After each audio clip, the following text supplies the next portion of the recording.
Hi, everyone. Welcome to our breakout session, Building Resilient Teams, How Cross-Skilling Creates the Expert Generalist. I'm Candace Thorson, Managing Editor at GovLoop, and I am your moderator today, so thank you for joining us. So let's get into today's session. Agencies face, I think everybody knows, government agencies right now face more demands, tighter budgets. Technology is changing really fast. So the traditional approaches to hiring and training just aren't enough. So what we're going to talk about right now is cross-skilling, which means expanding people's knowledge into different domains that complement each other. So you wind up transforming people into, we'll talk about this in a moment, but transforming them into specialists to what you might call expert generalists. And that way they're not, pigeonholed into one specific subject area. And the idea ultimately is that you create teams that are more adaptable and that collaborate better. So what we're going to do for this session is, because we want to be collaborative, we're going to have a conversation, not a bunch of PowerPoint slides that you gloss over as they just change and you don't do anything. So the idea is to make this interactive. So please feel free to ask questions and engage so that we can make this a real conversation, because that's really what we're looking to do. Before we introduce our expert, or I introduce our expert, who's super well regarded on this issue, so to tease that out, I do have some reminders that I just need to go over really fast. So we have great resources available for you on the console. They're located in the resources tab at the bottom of the screen, so certainly check them out. If you need closed captioning, just look for the show captions icon at the bottom of the screen. If you run into technical problems, just put a little message in the Q&A tab, and my colleague Julia will help you out. You can also use the Q&A portal to ask questions of our speakers. So absolutely feel free to do that. Drop them in whenever. And then in the chat, that's where you can publicly, comment and talk among your fellow attendees, and feel free to ask questions in there as well. And if you miss anything or you want to kind of go over some points in the discussion, that's totally fine, because tomorrow we're going to send you a link to this entire session on demand. And then we also are offering 1 CPE credit for your participation today. So there are 3 things you need to do to get the credit. You need to stay and participate in this entire breakout session. You have to take all the polls, and then afterwards you have to fill out a post-event CPE evaluation form. And you can get that in the resource console at the bottom of the screen, or you can go back to the resource center in the main lobby for the virtual summit. And just as a heads up, the poll questions are going to appear as pop-outs on your screen. So when it's time for a poll, a box will pop up. You just choose your response and click submit, and then that way we know that you've taken the poll. And once we confirm, that you've done all the things you need to get the CPE credit, we'll email it to you directly into your inbox. So got all that out of the way, and I talked really fast too. We have with us today Tony Holmes. He is Pluralsight's practice lead for Solutions Architects Public Sector. So just as I said, he knows an awful lot about this issue. So welcome, Tony. And I just want to say thanks so much for being here. It's a pleasure being here. Thanks for having me, and looking forward to doing this. I hope everybody else gets a lot out of this.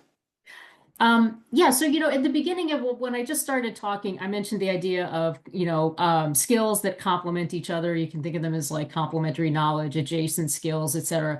So I guess, kind of what are they? I guess, could you flesh out that idea a little bit more? And how do you identify what adjacent skills people should develop? Yeah, I think I'm really glad you started there, because one of the questions I get asked most often from the folks that I work with and we engage with is, how do we plan for what's next? And I think it's a really important question, but I also think it's one that's very difficult to answer, as people have found out. So I tend to lean towards systems thinking. I'm a systems thinker. So when I think about what skills to develop next, I don't start with, what certifications do we need, or what are the latest emerging technologies.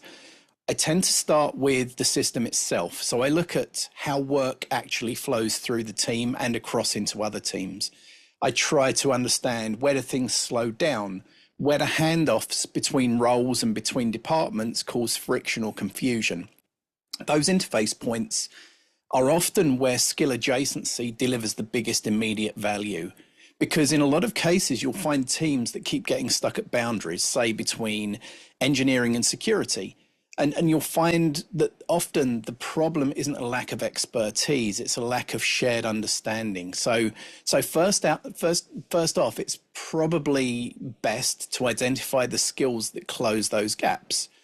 And then once you understand where the friction points are, I think the next filter is mission or goals. What are we trying to achieve?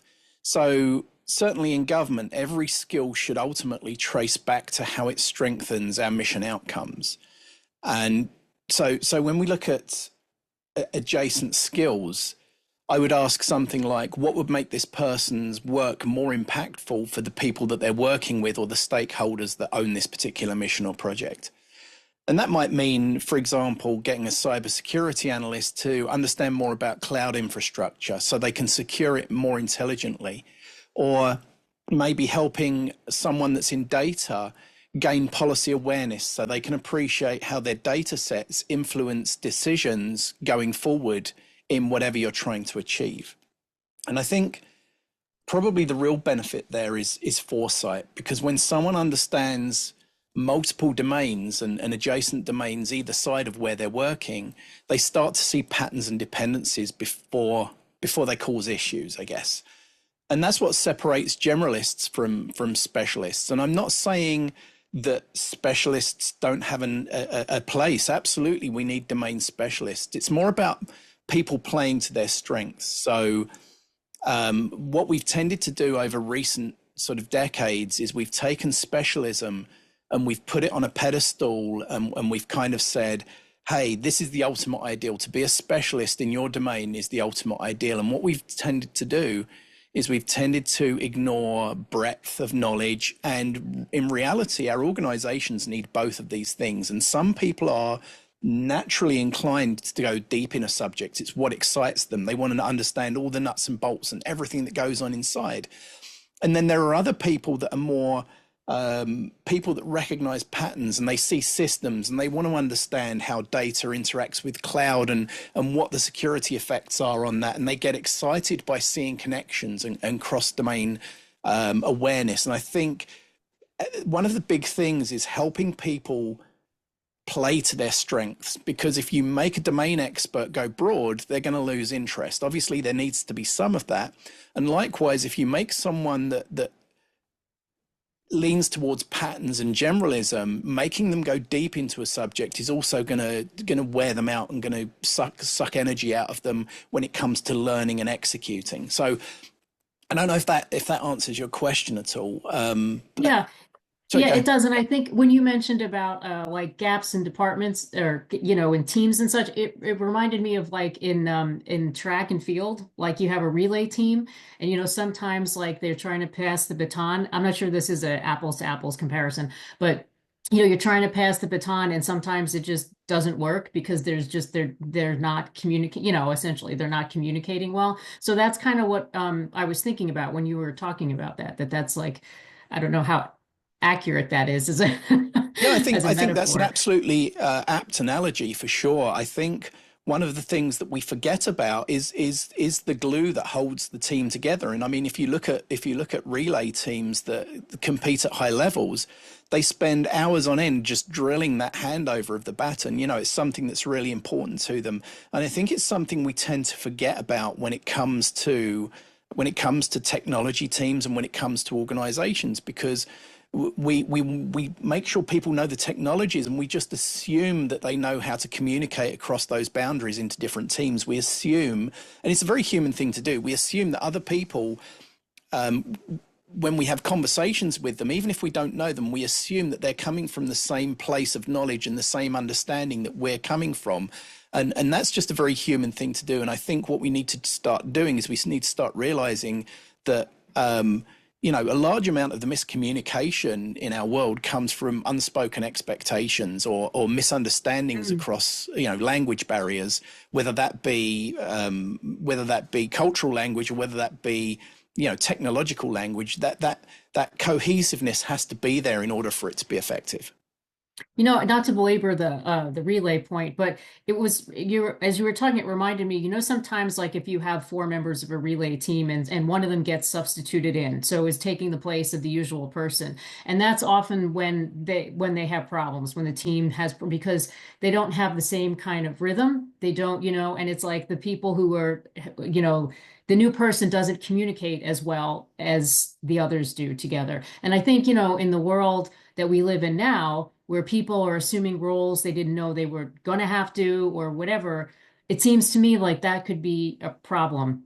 And I Yeah, promise I won't use the relay metaphor again. no, it's a really interesting metaphor because when you do this consistently, when you help people cross train, you're designing for resilience. You end up with a network of overlapping strengths. And one of the reasons that I like talking to the government about this is because anyone that's been in the forces knows that when you're designing a team for a mission, you make sure that there's overlapping skills. You don't want a single point of failure in that mission. So it's something that's thought of in the DoD consistently. We look at the DoD elite, some of our elite service people, and the reason they're elite is because they specialize in so many different areas. They're experts in every kind of aspect that they address. So it's like building resilience into your system. And just because it's technology, it doesn't mean that the metaphor doesn't carry across. If one person is unavailable, like for your relay metaphor, or a domain suddenly evolves, the other people with that context can flex into that space and it doesn't become a single point of failure because they already understand enough to step in. It's like resilience comes from diversity and redundancy. And in a team, that means that cross-skilled people who can adapt and cover for each other without waiting for permission because they all understand the mission and objective is just a really incredibly strong place to build your team from. We actually have our first poll question. Um, and we'll give everybody about a minute to answer it. But what's your biggest motivation for learning new skills at work? So, wow, people are responding fast. Advancing my career, solving problems more creatively, staying relevant in a changing environment, or personal curiosity and growth. So, these could overlap, but if you could just choose your main one. They are coming in. They are coming in fast. Um, we may not need to last a minute to have to have a big chunk of people answer. Um, it's very interesting. Yeah. I'm Well, actually fascinated by the results. yeah. We your resilience point kind of intrigued me, so I'm just going to wait until to give a few more people to respond, and then and I'll give the results, and then maybe we could talk a little bit more about what resilience is like, how that plays out in a daily basis as opposed to theoretically, you know. Sure. Um, okay, so I'll give everybody like 10 seconds. So, but like I said, everybody really came in really fast. So, yeah. Okay, I'll end the poll. So, staying relevant in a changing environment by 39% won, and then personal curiosity and growth was 33%. Interestingly, advancing my career was last. I think that's insightful because if you focus on the others, I think you naturally advance your career. I think when you become a better problem solver and when you stay relevant with changing environments and you're able to solve problems more creatively, you become exactly the kind of person that we're talking about here. You become that person that's a kind of a Swiss Army knife in a technological environment, which are hugely valuable right now. And something that I'll probably mention in a minute is you can actually drive that through personal curiosity and growth. You can actually grow through chasing down rabbit holes of the things that actually interest you. And I think that's something that organizations actually miss out on a lot these days. Yeah. Um, what does, like I said, resilience, what does resilience look like? Well, when we talk about resilience, what is resilience a little bit? And then how does that play out Yeah, in a real way? I think people hear the word resilience and they think in terms of grit or endurance because that's kind of how it's thought of most times these days. The ability to push through adversity. But I think in teams, resilience isn't about that toughness. It's about how you design the team. It's how you structure the people and the processes and the learning loops so that when disruption happens, again, that system flexes instead of breaks, and it distributes the stress across the entire team rather than concentrating it in one point of failure. So, for example, you don't want a person who holds all the knowledge on a mission critical process. You want overlapping awareness where others can step in and understand where that process plays out, and be enough to bridge the gap until we can fix the point of failure.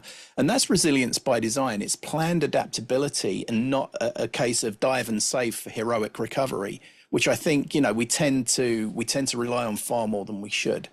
So, in that sense, cross-skilling is probably one of the most effective ways to do that, because it builds in that redundancy.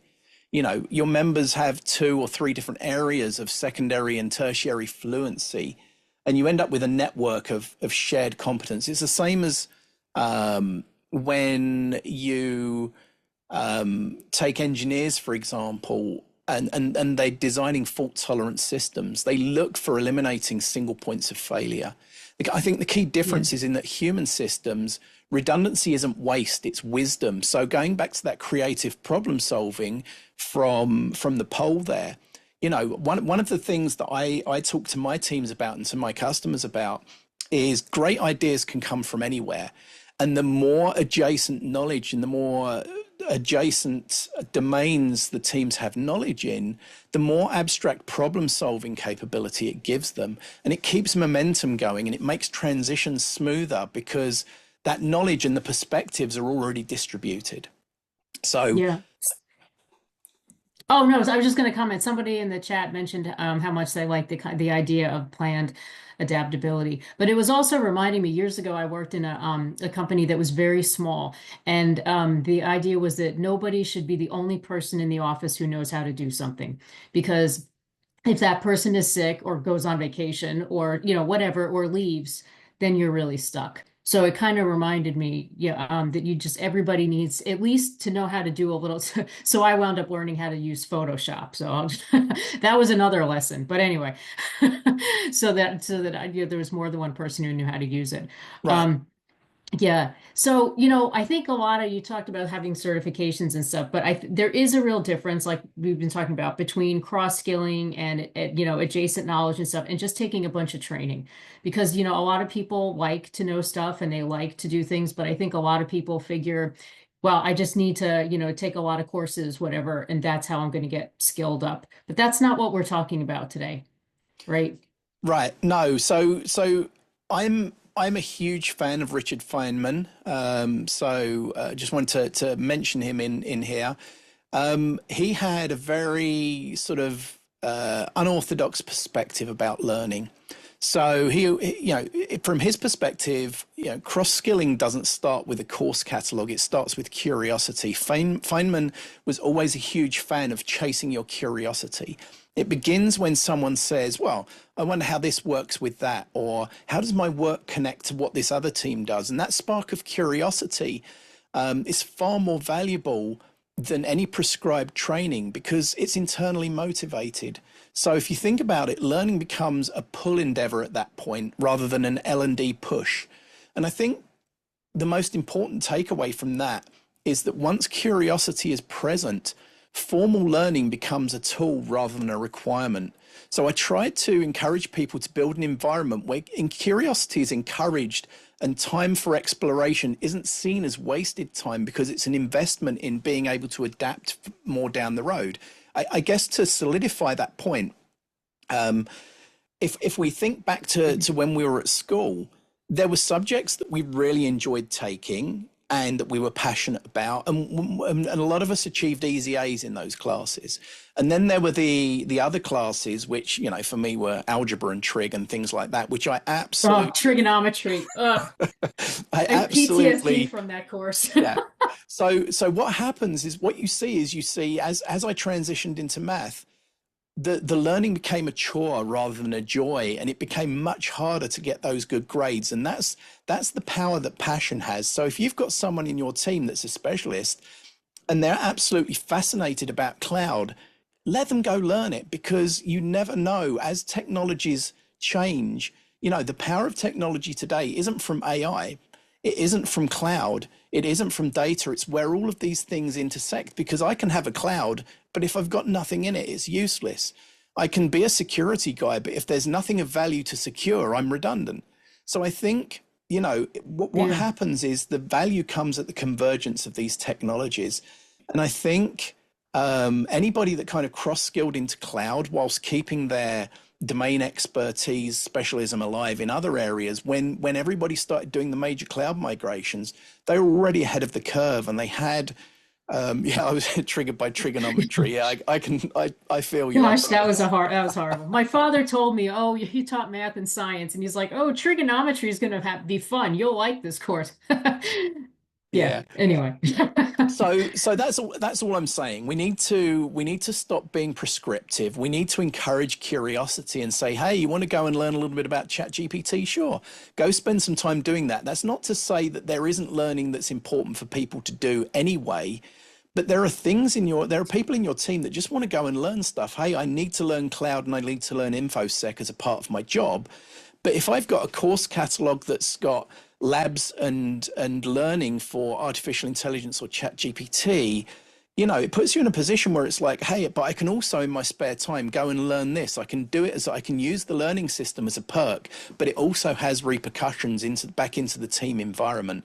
So I think that's it. I think what you need to do is you need to balance pushing learning on your teams, and having learning pushed on people, and balance that with embracing curiosity and allowing people to say, hey, actually, yeah, go ahead and do that, chase that rabbit down. And I think it's a really important point, and you can do that by providing microlearning, which is a really important thing. So microlearning, hey, I've got 10 minutes to spare. I can go and understand how GPT does this, or I can understand, this particular cyber attack that I'm trying to understand. And I spend 15 minutes and come away feeling refreshed. A change is as good as a rest, as they say. And then you get hands-on labs, which allow people to just go and play for 10 minutes. I'm going to go and play with this technology for 10 minutes. I'm not putting any environments at risk, and I can actually chase down my passion and try this and see what it feels like, rather than just think about what it looks like. Hmm. Yeah, no, that's interesting. And I like the idea of micro learning because, because lots of times we have courses that we have to take, whether it's compliance or whatever it happens to be, and they are big chunks of time that sort of, make your heart kind of heavy thinking, even if you're interested, just putting in that amount of time is kind of, but the idea of just, biting it off in little chunks, especially if it relates to something that you're particularly interested in, that's a great way to do it. We have a question here. How do we get management on board with cross-skilling? I often find they want people to only train on areas specifically related to what they do rather than those related to what others do. Interesting question. Yeah, and I do think it's a culture thing, and it really depends where you're coming from. So again, going back to the example I used earlier, if you're in the DoD, it's very easy to bring something they know into the picture, to say, hey, your specialist operators, actually they seem like they're specialist operators, but they're actually in some respects generalists. And if we look at the DoD and how the environment is permeated by people making sure that there's no single point of failure for the mission, and every guy on the team knows at least one other guy's job, and can do that if something bad happens. I think we're just bad at transferring that knowledge. And the other thing is, appealing to their creative problem solving. If you think about technologists in the environments today, we're very much in a position where the large bulk of what we do isn't doing stuff, it's solving problems. It's not, sure, there's a part of it that's like, hey, go and deploy this cloud infrastructure, but the heavy lift on what we do is more like, we're trying to deploy this cloud infrastructure and we've hit these problems, and where do we find expertise for this? Or, we've got a problem with a handoff from this to that. How do we solve this problem? And that's where breadth comes in. And I think part of the problem is, first of all, you have to get the leaders to listen, obviously. But one of the things to think about that's really important is, when you have too many specialists in a single area, you start to create something called the Einstellung effect, which is and it's not exactly a bias. It's more of a biased lens that people view things through. And what the Einstellung effect says is it says, if you go too specialized in any particular area, or you have a team that is too specialized, what you end up with is you end up solving problems in the same way that they've been solved in the past, rather than saying, is the way that I've solved this in the past still the best way to solve this together? And you end up questioning less about what you do, and you end up stuck in a rut instead of becoming a team of problem solvers and a team that has agility. So I think it's just a case of framing it and saying to, saying to your leaders, look, you know, we heard this guy monologuing to us on a webinar the other day, and he tells us that we need to create resilience in our team by cross-skilling, and we need to create exactly reduce out of the box Yeah. thinking. We need to break out of this kind of paradigm that everybody has fallen into and just say, hey, wait, we need to bring everybody's knowledge to the table, because when we put people in environments, we think, well, we're bringing their cyber knowledge, and maybe we're bringing a bit of this knowledge with us as well, but we're not. We're bringing their school experiences, we're bringing their college life, we're bringing their hobbies and their pursuits and their passions. All of these things come together from a psychological perspective to recreate a rich tapestry. I know that Candice and I were having a conversation about this before we got on, about how learning English literature, if you're curious, can take you down the route of learning about etymology and where words come from, and then you start going down Latin and Greek, and you start to build up this rich lattice work, so that the next time you come across something that's particularly challenging, you've got all of this abstract knowledge that you can draw on, and you can start picking the problems apart. So hopefully that helped answer the question. I can lead a horse to water, but I can't make it drink. So hopefully you know your leader well enough that you can kind of say, hey, maybe you should think about this, but unfortunately, I can't make them listen, but I can give you the framework or the analogies or whatever to take with you, if that helps. Oh, I think that's great. And I'm glad to know that there's an actual term for what I was thinking about. But it also, I was thinking, like lots of times you get, whether it's using Excel spreadsheets or whatever, you do get used to doing things a certain way, even if it's longer and harder, that's how you've done them. And so you do get trapped, because I imagine part of the problem that you're talking about is people aren't just not aware of what other better options are available to them, because they Yeah. haven't used them, because they didn't exist when they went to school or whatever it was. And so, yeah, you reduce out of the box thinking, but honestly, all the things that you're supposed that, you need to pay attention to anyway, but efficiency and cost savings, whatever, you can be holding yourself back from those opportunities and checking those boxes if you don't, if you don't, yeah. Oh, so that's how you spell that? I was gonna ask. Um, anyway, let's see. There's another question. How do you identify skill gaps in an environment when everyone is technically proficient and may not know where the gaps are? Yeah, and that's the joy of meta questions. So I guess from that perspective, what I would do is, I'm a huge fan of Socratic questioning. And I would start to look at the scenario and say, okay, what are we missing here? Or I would use potentially reverse reasoning. We've planned for all the points that we can be successful. What haven't we planned for? What are the ways that we can fail? If we identify the most obvious ways we can fail, then we'll probably highlight gaps. And this becomes very much a mental model kind of approach. So I'm a huge fan of mental models, as a lot of people are. They were made famous by Charlie Munger, Warren Buffett's right hand man, and there's people like Shane Parrish out there that specialize in writing about mental models and thinking errors and things like that. And I think that's what we have to do. We just have to take a step back and say, what things are we assuming?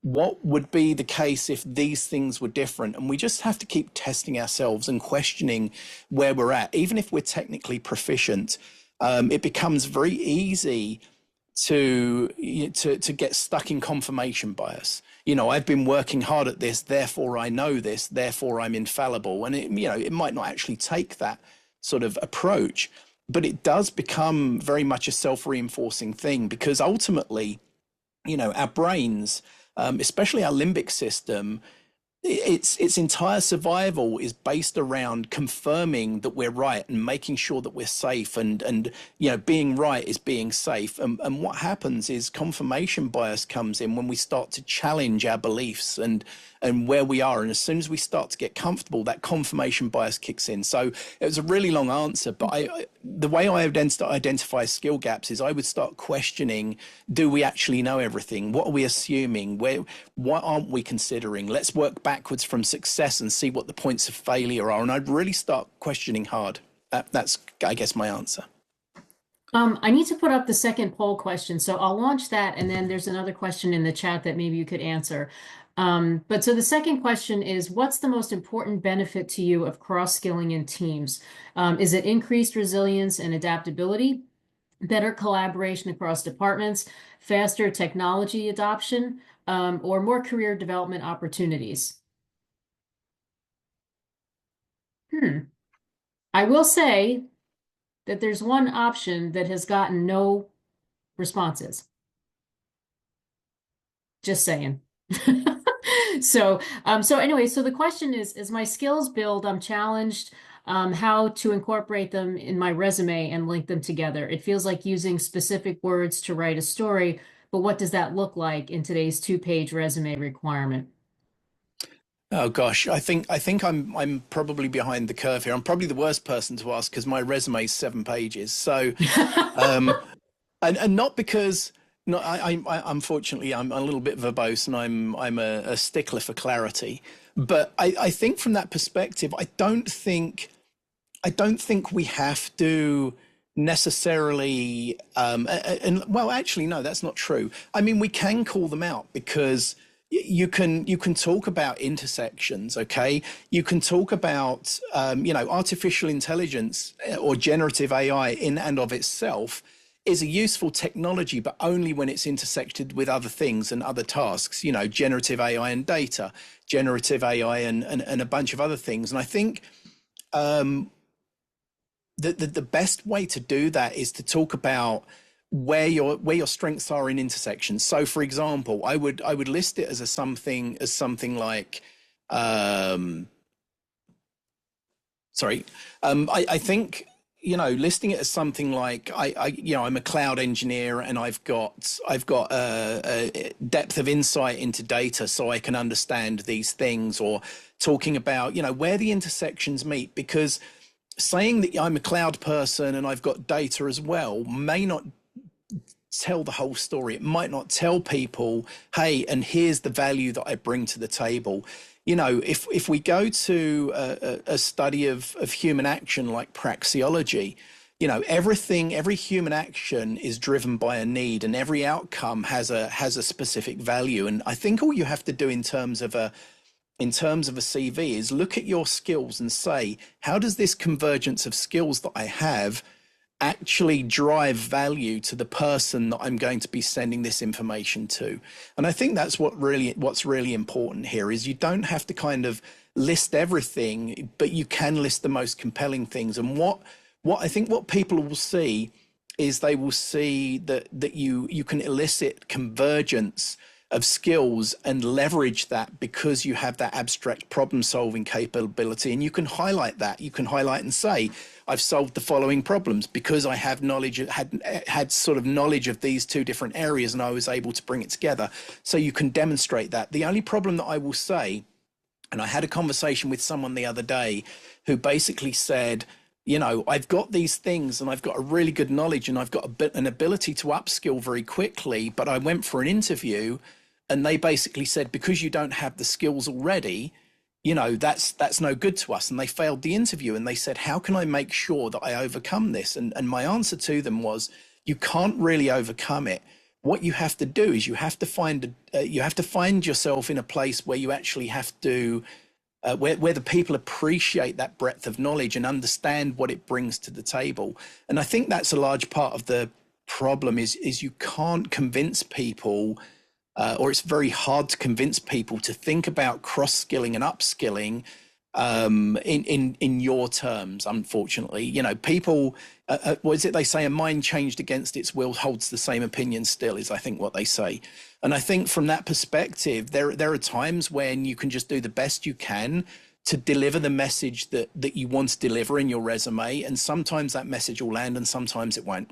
Sorry, that was a long answer, and I'm sorry about Oh, that. no, no, I think it's true. And especially too, because people, employers, agencies, et cetera, don't have time because they're short-staffed. They want people who know the skills right away because they don't have time to get somebody up to speed the way they do. So that makes it even harder. So I'm going to end the poll now. So increased resilience and adaptive, I'm sorry, better collaboration across departments won with 49%, closely followed by increased resilience and adaptability. And then more career development opportunities and faster technology adoption. I'll just say that the people who answered that came in at the very end because for a very long time, nobody had chosen that response. Yeah, So, and so that's very interesting. that's fascinating because the first two, the two that won, the two most popular options drive the second two options. And I think that's a really important thing to make. And I'm really happy that the audience went down that route because I find it fascinating because it's like the first order effects won out and the second order effects came in second, which is, as you would expect it to be. And I think that's really interesting insight. In the chat, just as a comment, somebody put that PAR statements seem to have been lost, so problem, action, result. So just a comment to some of what you were talking about before. You talked about, there are different types of learning. There's also like lateral learning. So what is that? How does that, as far as a term, like how can leaders support it without losing focus on core skills? Yeah, so I guess that's the area that kind of brings all this together because for most of history, and in fact, ever since the 1800s when the Council of Ten sort of created the modern education system as we know it today, most of the last century has been career growth was described as a climbing a ladder. You do this, and then once you've got that, then you do the next thing, and then you do the next thing, and it becomes a very narrow path, and it kind of follows over because because we do what we know as we leave school and as we leave college, that gets repeated in the workplace and the workplace environment. And I think, having a defined destination is great, but work today doesn't move vertically anymore. And I think the poll results actually showed that. It moves in networks, so it's much more like a lattice or even a spider web. You grow outward as much as you grow upward. And I think every lateral move, every new adjacency expands that surface area.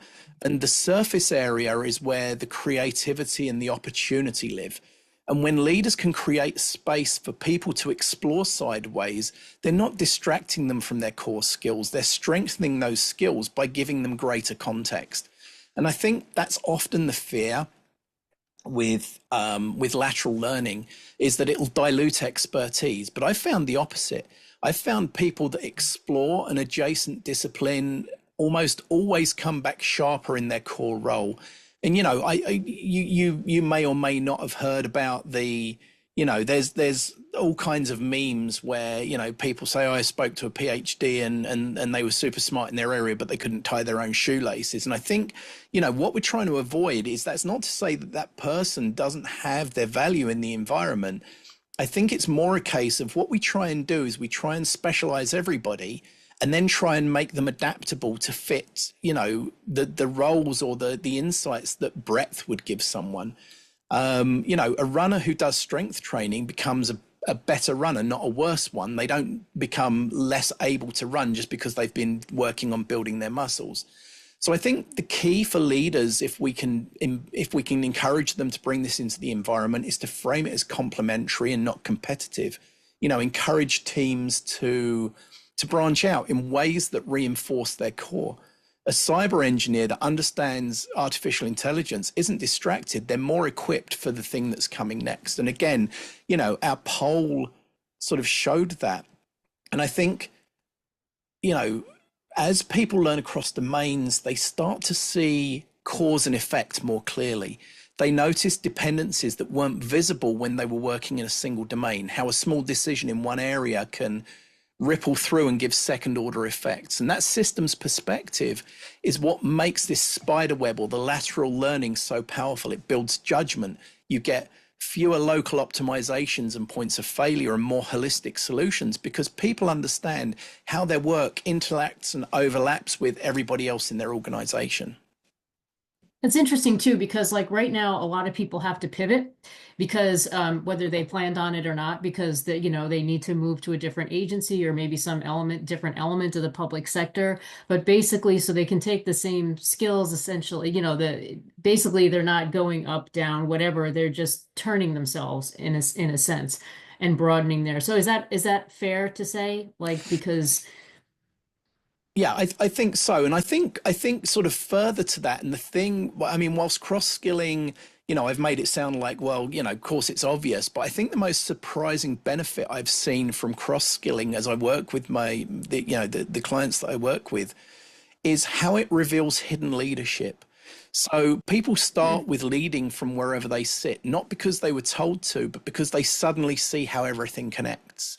So, if you find yourself leading a team of engineers and you've got experience of all of the different aspects of what they do, that gives you an immediate ability to be cohesive. And then you carry on with that lattice work. So now I'm a leader and I'm looking towards the adjacent teams to see how I'm interacting with those, which means my next career step, if I go up, now I have that broader understanding, the context. And I think it's something that we miss a lot of, that that awareness naturally creates ownership, and it becomes very much a connective tissue wherever you sit in the organization, because you're translating language and problems, and then you're problem solving, and then you're able to mentor others because you bring all this context. So when they hit problems, you can draw on this thing that happened to you in this sidebar. You can draw on your Adobe Photoshop knowledge that you had to learn and you didn't expect.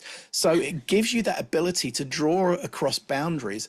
And when you have a few of those people in every group, hierarchy matters much less. And what happens is momentum starts to take over. And that's when you start to truly have a resilient and self-sufficient team. And you're able to, if there's a spot opening or there's an empty seat at the table or whatever, because for whatever reason, you essentially can sort of raise your hand, I guess, and formally or informally say, I can handle that. So that can be an opportunity for leadership or just to take a role and get attention that you necessarily hadn't planned. Right. So it does Exactly. open up possibilities. I'll launch our third poll question. So, what is the biggest barrier to encouraging curiosity in your organization? So, lack of time or resources, fear of failure or risk, rigid training structures, or limited leadership support. And people are really responding fast to this one too. And So, I've got a guess. I won't say it now, but I've got a guess as to what the most popular answer is going to be. So we'll see if I'm right when that comes out. yeah, it's interesting because you can only choose one answer, but like the other questions, there are many that apply. Yeah, but somebody put in the chat, my leadership is in caps, supportive but limited in time, That's which awesome, is and that's fantastic. Time is an issue that can be solved, but support is not. Oh, you got another question as well. yeah. Do you think that we can use AI as a curious Socratic partner instead of just a search engine to accelerate the acquisition and testing of my new cross skills?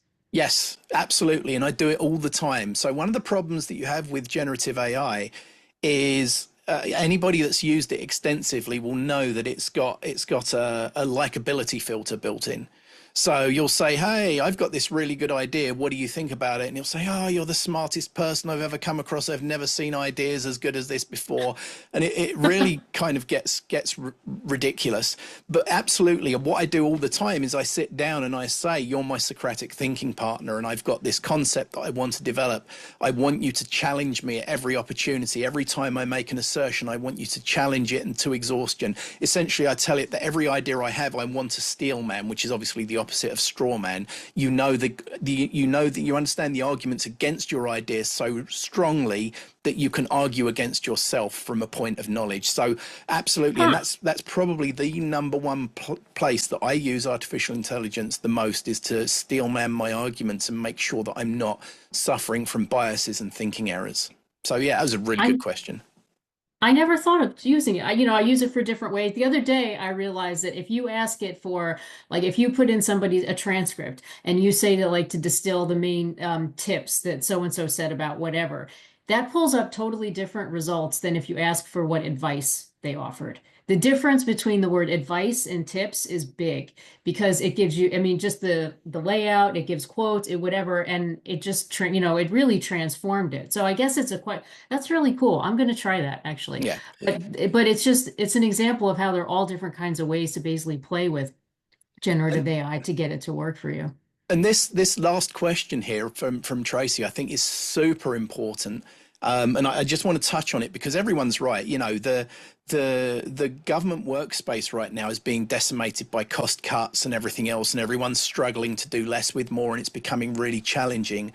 I would Mm, argue to leadership that actually, although you have competing priorities, cross skilling will allow you to do more with less. It will give you that flexibility and that adaptability. So when emergencies do hit, they're actually more able to be caught by that web, if you like, that lattice work of knowledge across your team. So I understand that there's competing priorities and everything else, but my argument would be that as you struggle for resources, as you struggle for the right people in the right places, cross skilling and the ability to allow people to chase down interesting stuff becomes even more vital and even more critical to actually operating in that environment. And you're absolutely right. And it was bad of me to go through this entire thing, you know, pretending that like we're 4 years ago and everybody's got access to a lot of the resources they need and things like that. So as a truly apropos question, thank you for that, Tracy.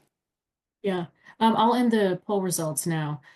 So, lack of time or resources, 51% was a hands down winner. Then limited leadership support, which people have talked about in the chat, and then fear of failure or risk, and then rigid training structures. Right. So, is this the one is this the results you It are? wasn't actually. I was betting on limited leadership support because that's what I generally tend to see. I think the lack of time or resources becomes easier to manage when we're doing stuff that's fun and that we like. So one of the big problems I hit is they're like, you know, we ask people to learn stuff outside of work. We ask them to learn in their off hours or when they've got free time. And, you know, there's resistance to that. Well, of course there is because you're telling people what to learn. But if I give Mm, people access to a platform, even if generative AI isn't a part of their job, and they've got access to a platform outside of office hours as a perk where they can dive into courses and they can get hands on with generative AI in a safe environment and things like that. I guarantee you a large chunk of those people will do it for curiosity and they'll do it because they want to see generative AI on their CV, on their resume, sorry. And I mm, think, you know, from that perspective, what people tend to do is they tend to chase excitedly and passionately what they're interested in learning, which means it takes a lot of the pressure off because even though they're not learning subjects that are specifically aligned to their day job, they're still broadening that expertise. And that's why we tell people, you know, if you buy a library of 7,500 courses or 10,000 courses with labs and sandboxes, that's a perk. That gives people the opportunity to go wild and learn anything that they want across any technology. Sorry, there's one more question that yeah. I didn't see. Oh, cross-skilling, just a general comment, cross-skilling.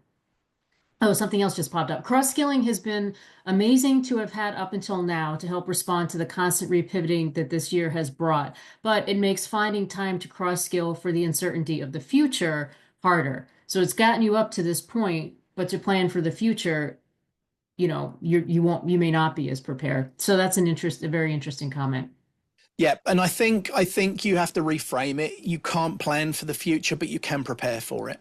And that's Mm, essentially what this has all been about. Is I can't tell you what the next big artificial intelligence sort of tech play is going to be, but what I can tell you is that by having a background in cybersecurity and operating systems and networks that I've accumulated through my career, when generative AI came along, I was much more able to understand it and where it intersects with a lot of the areas that I already understood and knew. So the problem is that you can't proactively train for what's next because nobody knows, and that's a part of the problem. And I think answering the Yeah. second question very quickly, because I know we're coming up close on time now. um, you're an intermediate generalist that often lands me in the most difficult projects across the board, and it's challenging, which is good. It stretches you, which is good. And the downside is it's very tiring when leadership you know doesn't sorry leadership does not respect when you ask for a 2 week break from hard stuff to let your brain rest. And I think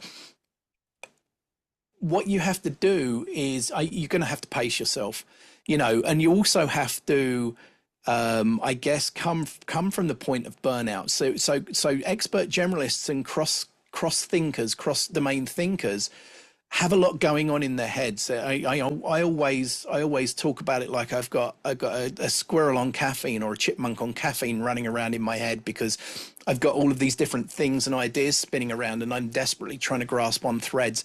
And at the end of the day, it can become very tiring, especially when you're working through a hard problem. All I can say is it's a communication problem. It's a human problem, and it's just something that you're going to have to find the analogy or the place that your leadership respects, and kind of come at it from that perspective. Find out what they value, and then explain to them how the challenges that you're having and your inability to take a break affects the value that they expect from the team. So that's all I would do, is always frame it in perspective of the other person's value. What do they value? How does this decision they're making affect my value to them?